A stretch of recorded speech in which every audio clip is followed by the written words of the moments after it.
За би Суран зам бүлэгшүүнтэй санал ойролцоо байна. Зарим зүйлүүдийн дэмжиж байгаа, зарим зүйлүүдийг бас дэмжихгүй байгаа гэдэг илэрхийлье.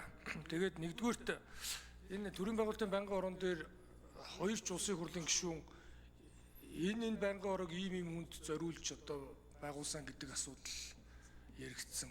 Тэгээд би яг энэ хэдэн онд хинт зориулж, хин гэдэг хүнд зориулж энэ байнгын орог байгуулсан бэ гэдгийг бас хууль санагчдаас нэгдүгüүрт асууя.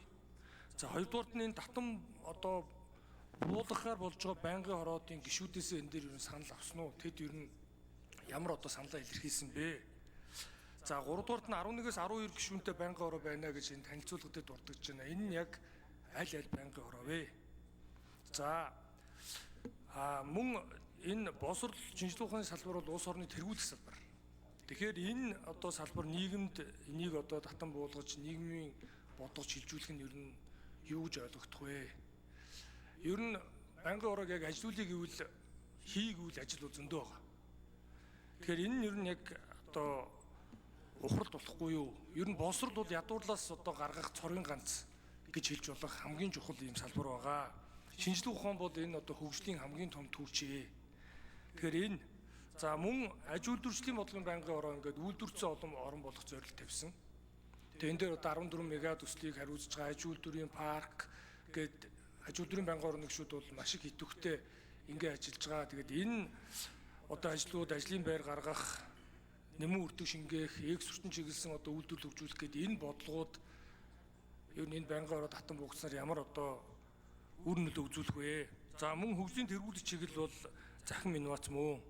Ёс зүй бол төрийн албан тушаалтны хамгийн чухал зүйлээ. Ер нь нийт хүн ардын иргэдийн ч гэсэн ёс зүй асуудал бол хамгийн чухлаа. За энэ дээр яагаад одоо ингэж дэдгэрүүлж энийг тайлбарж өгөөч. За зөвхөн хуулийн төсөл хэлцгээс гадна хяналт хэрэгжүүлэх чиг үүргийг бол хэрэгжүүлэх нь байнгын ороодын бас хамгийн одоо чухал нэг зүйл байдаг. Тэгэхээр өмнө батлагдсан гарсан олон хууль тогтоол байгаа. Тэгээд энийг яаж хэрэгжүүлж гинэ гэдэг бол бидний хувьд бодох их одоо чухал асуудал байгаа. Одоо ингээд олон байнгын орон дээр өмнө гарсан хууль тогтоолын хэрэгжилтэнд хяналт үнэлгээ их энэ ажлуудыг бол маш ихээр одоо хэрэгжүүлж байгаа шүү дээ. Ер нь баг нийт ажлынхан дийлэнх нь ер нь энэ баг хяналт хэрэгжүүлэх ажил байгаа гэж ойлгож байгаа. Хяналт шалгалтын хууль ч гэсэн үүнд тус чиглэгдсэн байт юм билээ. Тэгэхээр энэ бол их хурлын одоо гүйцэтгэх ажил үүрэг дээр их том хувь нэмэр оруулж одоо хяналт шалгалт хийж байгаа хаа. Зүгээр энэ хаврын чуулган эхний одоо жилийн чуулга учраас энэ дээр ихэнх ажлын хэсгүүд бас дүгнэлтэд хараахан гаргаж авсан амжаагүй байсан ийм одоо зүйл байгаа бах гэж бодож байна. За мөн дэгийн хуульд одоо энэ хууль их хурлын тухай хууль болон дэгийн тухай хууль өөрчлөлт оруулах өргөн барьцаатай холбогдуулаад энэ даваа гарагт одоо зөвхөн одоо ажлын хэсгүүд хуралдаад тэгээ энэ засгийн газрын гишүүн сайд нарт одоо бүгд давхар гүйцэтгэж байгаа. Их хурлын гишүүн засгийн гишүүний үүргийг тэгэхээр ингээд өдөр болгон төрийн ордонд одоо их хурлын гишүүдийг дуудаад авах биш. Даваа гарагт нь одоо ажиллах боломж олгоод ингээд даваа гарагт нь ажлын хэсгүүд хуралдаад намын бүлгүүд 2 дахь өдрийн өглөө хуралддаг байж болох уу? За ийм асуултууд нь хариулт авъя. За ариун зай гишүүн хариулт өгье. За яг одоо байгаа байнгын хороодын хувьд 11 байнгын хороотой. За эдгээр 11 байнгын хороотойгоос хуулийнхаа одоо дээд хязгаар буюу 25-аас илүүгийн гишүүн байх байнгын хорооны одоо тоогоо гүйцээсэн 4 байнгын хороо байна. За аюулгүй байдал гадаад бодлогын байнгын хороо, төрийн байгуулалтын байнгын хороо, төсвийн байнгын хороо, эдийн засгийн байнгын хороо. За хамгийн бага буюу 11 хүнтэй инновац цахим бодлогын байнгын хороо, ёс зүй дэгийн байнгын хороо бол 12 хүнтэй. За боловсрол соёл шинжилгээ ухаан спортын байнгын хороо бол 15 хүнтэй. Одоо хамгийн бага нь байна. За түүний дараагийн бага нь бол одоо нийгмийн бодлогын байнгын хороо байна гэсэн үг.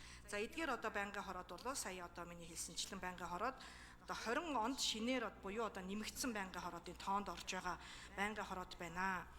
За чухамдаа 20 онд одоо нэмэгдүүлсэн эдгээр байнгын хороодыг бол хүнд зориулж одоо байгуулсан бэ гэдгийг миний хувьд одоо шууд хэлэхэд түүхэн гэрч одоо тухайн шийдвэрийг гаргахад яг хажууд нь байгаагүй сонсоогүй учраас түүнийг бол би хэлж мэдэхгүй байна. Гагцхүү пүрэвд орж одоо улсын их хурлын дэд даргын хувьд бол одоо тухайн байнгын төрийн байгуулалтын байнгын хороон дээр болон дараад нь одоо хэвлэлийнх нь бас мэдээлэл өгсөн байсан. За ингэхдээ бол ажилуулал дөрвөлтийн бодлогын байнгын хороог бол чойжил сүрэн гишүүнтэй холбож тайлбарлаж ярилнлээ. Инновац цахим бодлогын байнгын хороог бол учрал сайттай холбож ярилнлээ. Ёс зүйн дэгийн байнгын хороог буюу ёс зүйн сахилга Батынхыг бол Бат Эрдэнэ гишүүнтэй холбож ярилнлээ. За нийгмийн бодлогын байнгын хороо байсныг хоёр салгасныг Ануужийн оюун чимэг гишүүд нартай холбож ярилнлээ. Гэхдээ би бол үүнийг бас гэрчилж мэдэхгүй учраас зөв эсхийг бол бас хэлж мэдэхгүй байна. Гэхдээ ямар ч байсан яг тухайн байгуулсан байнгын хороодын ажлын ачааллыг бусад ердийн байсан байнгын ажиллагаатай парламент эхэлснээс хойш үйл ажиллагаа явуулж байгаа энэ байнгын хороодтой харьцуулж үзэх юм бол хуралдаж байгаа хурлын тоо, шийдвэрлэж байгаа асуудлуудын тоо яалтчгүй 2-3 дахин бага байна. Ийм учраас эдгээр асуудлуудыг ямар учир шалтгааны улмаас байгуулагдсан бэ хамаагүй энэ удаагийн парламент илүү парламентын төгөлдрчлийг илүү авч үзэж байгаа юм болов зориг болгосон юм болов үүн дээр улсын их хурл өөрөө бас энэ манлайлаа үзүүлж илүү цомхон илүү оновчтой байх хэрэгцээтэй юм байна гэдгийг бол харуулж байгаа. За ажилуулал дөрвөлтийн байнгын хорооны гишүүний хувьд бол мэдээж та энэ ажилуулал дөрвөлтийн байнгын хороо маш хэрэгтэй юм аа. Гишүүд хүсвэл өөрсдөө идэвхтэй байж болдго юм аа гэдгийг бол хэлж байна.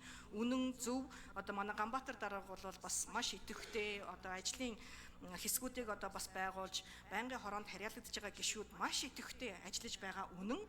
Гагцхүү энэ бол яг өөрийн санаачлаг дээр суйрлагдаж явагдаж байгаа учраас үүнийг бол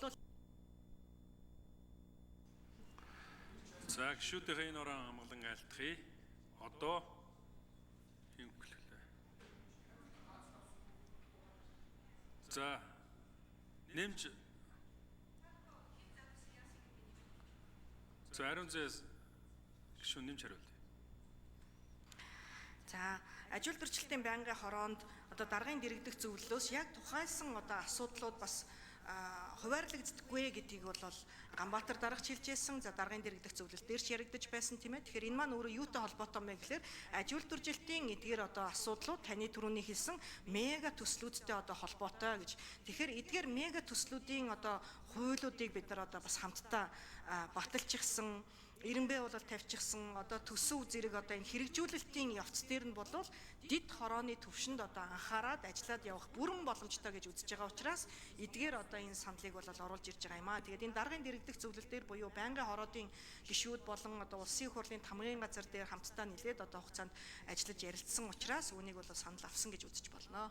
За баярлалаа.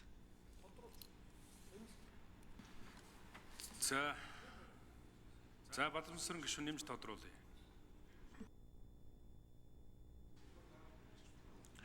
За ингээд би бол манай байнгын хороо татан бүгдэх юм байна л да. Тэгээ би баг цомгтолд орно гэдэг шиг тэгээд татан бүгдэх юм бэ. Тэгээ би нөгөө өөрөө мэдээгүй болохоор ингээд асуугаад байгаа байхгүй юу. Энэ нөгөө байнгын хороонд харьяалж байгаа гишүүдээс ядаж санал авчиж болоогүй юм уу? Танаа байнгын хороог ер нь татан буулгах нь зөв үү буруу юу гэд. Энэ бол жирийн байх ёстой нэг зүйл л дээ. Тэгээ энийг бол хэрэгжүүлээгүй байна гэдгийг хэлье. За хоёр дахь нь бол боловсрол шинжилгээ ухаан болон ажилуулал дөрвөлтийн бодлогын байнгын хороог бол байхын зүйтэй гэж үзэж байна. Харин зүгээр захим инновац ёс зүй дэгийн байнгын хороог бусад байнгын хороонд нэгдэх асуудлыг бол дэмжиж байгаа. Тэгээ их хурлын гишүүд маань энэ дээр бас олон талаас нь авч үзэж саналаа өгөх байхаа гэж бодож байна. Баярлалаа. За тэгэхээр нэмж